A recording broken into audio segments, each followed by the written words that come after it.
ବାଛନ୍ତୁ ଯେକୌଣସି ଗୋଟିଏ ଚିତ୍ର ଓ ଜାଣନ୍ତୁ ବଜରଙ୍ଗବଲି ଆପଣଙ୍କର କେଉଁ ଇଚ୍ଛା ଜଲ୍ଦି ପୂରା କରିବେ।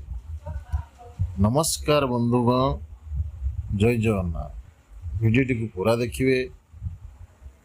ସୂଚନା ଅନୁସାରେ ଭଗବାନ ହନୁମାନଙ୍କର ତାଙ୍କର ଭକ୍ତ ଉପରେ ଅଶେଷ କରୁଣା ରହିଥାଏ, କାରଣ ପ୍ରତ୍ୟେକ ମନୁଷ୍ୟ ସହିତ ଭଗବାନଙ୍କର ସଂଯୋଗ ରହିଥାଏ।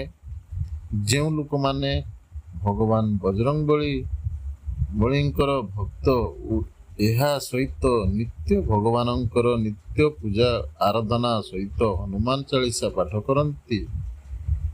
କରିଥାନ୍ତି, ସେହି ଲୋକଙ୍କର ଜୀବନର ସମସ୍ତ ଦୁଃଖ ବଜରଙ୍ଗବଳୀ ଲାଘବ କରିଥାନ୍ତି। ତେବେ ଏଠାରେ ଥିବା ତିନୋଟି ହନୁମାନଙ୍କ ଚିତ୍ର ମଧ୍ୟରୁ କୌଣସି ଗୋଟିଏ ଚିତ୍ର ବାଛି ନିଅନ୍ତୁ ଏବଂ ଜାଣନ୍ତୁ ଭଗବାନ ହନୁମାନ ଆପଣଙ୍କ କେଉଁ ଇଚ୍ଛା ପୂର୍ଣ୍ଣ କରିବାକୁ ଯାଉଛନ୍ତି। ବନ୍ଧୁଗଣ, ଯେଉଁମାନେ ପ୍ରଥମ ଚିତ୍ର ଚୟନ କରିଛନ୍ତି, ତେବେ ଆପଣଙ୍କ ଉପରେ ହନୁମାନଜୀଙ୍କ ବିଶେଷ କୃପା ରହିଛି। ଆପଣ କେଉଁଠି ନା କେଉଁଠି ହନୁମାନଜୀଙ୍କୁ ପ୍ରସନ୍ନ କରିଛନ୍ତି। ଆପଣଙ୍କୁ ମାତାପିତାଙ୍କ ଆଶୀର୍ବାଦ ମିଳିବ। ପ୍ରତ୍ୟେକ କାମ ବିନା ବାଧାରେ ପୂରା ହେବ।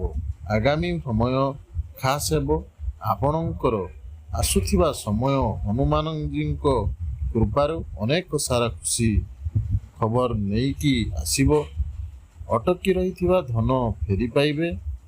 ଆପଣଙ୍କ ଉପରେ ସଦାସର୍ବଦା ପ୍ରଭୁ ହନୁମାନଙ୍କ କୃପା ରହିବାକୁ ଯାଉଅଛି। ଆପଣଙ୍କ ଭବିଷ୍ୟତ ଖୁବ୍ ଉଜ୍ଜଳ ରହିବ। ଯେଉଁ ଲୋକମାନେ ଦ୍ୱିତୀୟ ଚିତ୍ରକୁ ପସନ୍ଦ କରିଛନ୍ତି, ସେମାନଙ୍କ ଜୀବନରେ ଭଗବାନ ବଜରଙ୍ଗବଳୀ ଅନେକ ଖୁସି ଓ ସମୃଦ୍ଧି ନେଇକି ଆସୁଛନ୍ତି। ସେଥିପାଇଁ ଆପଣଙ୍କୁ ଧୈର୍ଯ୍ୟର ସହ ଅପେକ୍ଷା କରିବା ସହିତ ନିଜର କର୍ମ ଜାରି ରଖିବାକୁ ପଡ଼ିବ। ନିଜ କ୍ୟାରିୟରକୁ ନେଇ ଯେଉଁ ଲୋକମାନେ ବ୍ୟସ୍ତ ରହୁଛନ୍ତି, ଠିକ୍ ସମୟରେ ଭଗବାନ ହନୁମାନଙ୍କ କୃପାରୁ ଆପଣଙ୍କର ଗୋଟି ଗୋଟି କରି ପୂରଣ ହେବ।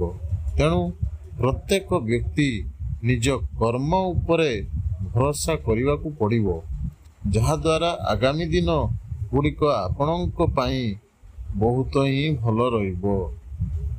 ବନ୍ଧୁଗଣ, ଯେଉଁ ବ୍ୟକ୍ତି ତୃତୀୟ ଚିତ୍ର ଚୟନ କରିଛନ୍ତି, ତେବେ ଆପଣ ଅନ୍ୟ ଲୋକମାନଙ୍କୁ ସବୁବେଳେ ପ୍ରେରିତ କରିବା ପାଇଁ କ୍ଷମତା ରଖିଥାନ୍ତି। ଆପଣ କାଳ୍ପନିକ ଆଉ ଶକ୍ତି ଦ୍ୱାରା ସବୁବେଳେ ପ୍ରଭାବିତ ହୋଇଯାଇଥାନ୍ତି।